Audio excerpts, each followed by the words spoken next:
ঘেরের পাড়ে একটা সবজি ক্ষেত আছে, এটা প্রদীপ গ্রিন নামের শসা।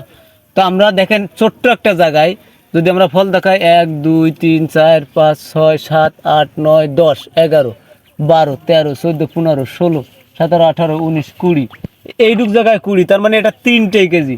তাহলে 3 যদি কেজি হয় তাহলে এইটুক জায়গায় বর্তমানে 35 থেকে 38 টাকা পাইকারি বিক্রি হচ্ছে শসার কেজি।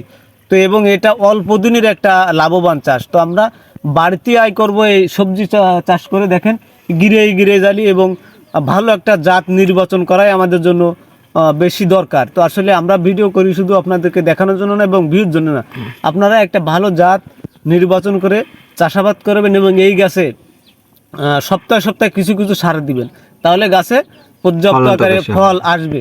এবং ইমিডাক্লোপিড এবং এমোবেক্টিন বেনজয়েড গ্রুপের কীটনাশক দিবেন, পাশাপাশি মাকড়নাশক 1.8 ইসি দেবেন এবং পাশাপাশি ছত্রাকনাশক দিবেন হচ্ছে আপনার কপার অক্সিক্লোরাইড গ্রুপের বা আপনার বিভিন্ন যে ছত্রাকগুলো পাওয়া যায় আপনার কার্বনডোজিম, এইগুলো যদি আপনারা দেন তাহলে আপনাদের গাছগুলো ভালো থাকবে।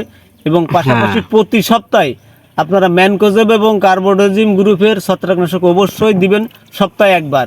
এবং পাশাপাশি এটা ঘেরের পাড়ে কিন্তু এটা বাড়তি পয়সা। এবং এরপরে আমরা টমেটো রোপণ করব এবং আমরা যদি গাছে অ্যান্টাকল স্প্রে করি তাও ভালো হবে, মাঝে মাঝে সিলেটের জিঙ্ক স্প্রে করব। এবং পাশাপাশি যদি কোনো তথ্য দরকার হয় আমাদের সাথে যোগাযোগ করবেন, আপনারা সহযোগিতা আপনাদের করার জন্য চেষ্টা করব। এবং পাশাপাশি এই গাছগুলো প্রতি সপ্তাহে কিন্তু ছত্রাকনাশক এবং কিছু ভিটামিন দিবেন, ফ্লোরা আছে এবং পটোজিম আছে, আপনার বিভিন্ন রকম ভিটামিন পাওয়া যায় বাজারে, লিটোসেন আছে, এইগুলো দিলে আপনাদের ফলগুলো বেশি দাঁড়াবে। এবং পাশাপাশি স্প্রেটা আপনারা অবশ্যই বিকালবেলা দিবেন, সকালবেলা বা দুপুরবেলায় কেউ স্প্রে দিবেন না, আপনাদের কাছে অনুরোধ।